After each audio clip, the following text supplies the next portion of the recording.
Netaji Subhash open ইউনিভার্সিটির বিএলআইএস এর 2024 paper 1 এর সাজেশন 12 এবং 18 মার্কসের প্রশ্ন।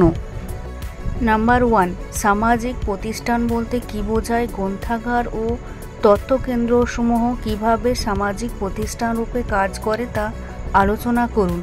বর্তমান যুগের তথ্য প্রযুক্তি সমৃদ্ধ সমাজে গ্রন্থাগার ও তথ্য পরিষেবার কী ধরনের পরিবর্তন পরিলক্ষিত হয়? নাম্বার 2, গ্রন্থাগার বিজ্ঞানের পঞ্চসূত্র আলোচনা করুন। তথ্য পরিষেবায় পঞ্চসূত্রের গুরুত্ব আলোচনা করুন। নাম্বার 3, নিষ্ক্রিয়ারের তথ্য সামগ্রী ও পরিষেবা সংক্ষেপে আলোচনা করুন। নাম্বার 4, ইফলার প্রধান কার্যাবলী আলোচনা করুন। ওটায় অর দিয়ে আসে international federation of library association and institution IFL এর উদ্দেশ্য ও কার্যাবলী আলোচনা করুন।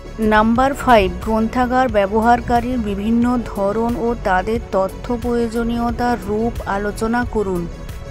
নাম্বার 6, নেটওয়ার্কিং কাকে বলে? ভারতে প্রচলিত যে কোনো দুটি গ্রন্থাগার ও তথ্য নেটওয়ার্ক ব্যবস্থা সম্পর্কে আলোচনা করুন।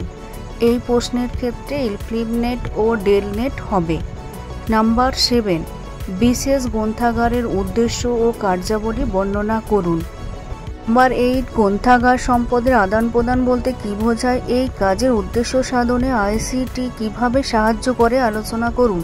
নাম্বার 9, একজন গ্রন্থাগারিকের কী কী পেশাদারী নৈতিকতা থাকা জরুরি তা আলোচনা করুন এবং এই প্রশ্নই অর দিয়ে আসে পেশাদারী নৈতিকতা কী?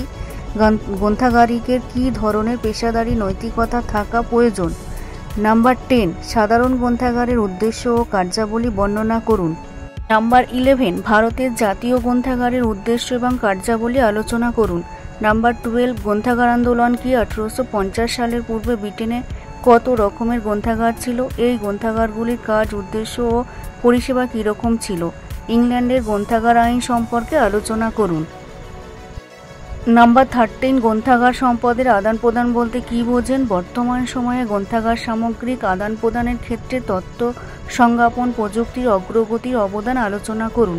এই প্রশ্নই অন্যভাবে আসে, গ্রন্থাগার সম্পদের আদান প্রদান বলতে কী বোঝেন? এই কাজের উদ্দেশ্য সাধনে ICT কিভাবে সাহায্য করে আলোচনা করুন।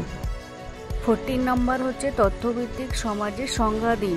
তথ্যভিত্তিক সমাজে গ্রন্থাগারের ভূমিকা আলোচনা করুন। এবার আমরা দেখে নেব 7 মার্কসে কী কী প্রশ্ন আসে। 1 নম্বরে হচ্ছে গ্রন্থাগার সম্প্রসারণমূলক পরিষেবা। 2 নম্বর হচ্ছে ইউনেস্কো সাধারণ গ্রন্থাগার ইস্তাহার। 3 নম্বর হচ্ছে গ্রাহক চাঁদায় পরিচালিত গ্রন্থাগার। 4 নম্বর হচ্ছে ইন্টারন্যাশনাল নিউক্লিয়ার ইনফরমেশন সিস্টেম। 5 নম্বর হচ্ছে গ্রন্থাগার আইন। নম্বর হচ্ছে জনতথ্য পরিষেবা। 7 নম্বর হচ্ছে ইন্টার লাইব্রেরি লোন। 8 নম্বর হচ্ছে লাইব্রেরি অফ কংগ্রেস। 9 নম্বর হচ্ছে অ্যাগ্রিস। 10 নম্বর হচ্ছে জাতীয় তথ্য নীতি। লাইব্রেরি সায়েন্সের আরও পেপারের সাজেশান পেতে এই ইউটিউব চ্যানেলটি ফলো করুন। আশা করি সমস্ত পেপারের সাজেশান আপনারা পেয়ে যাবেন।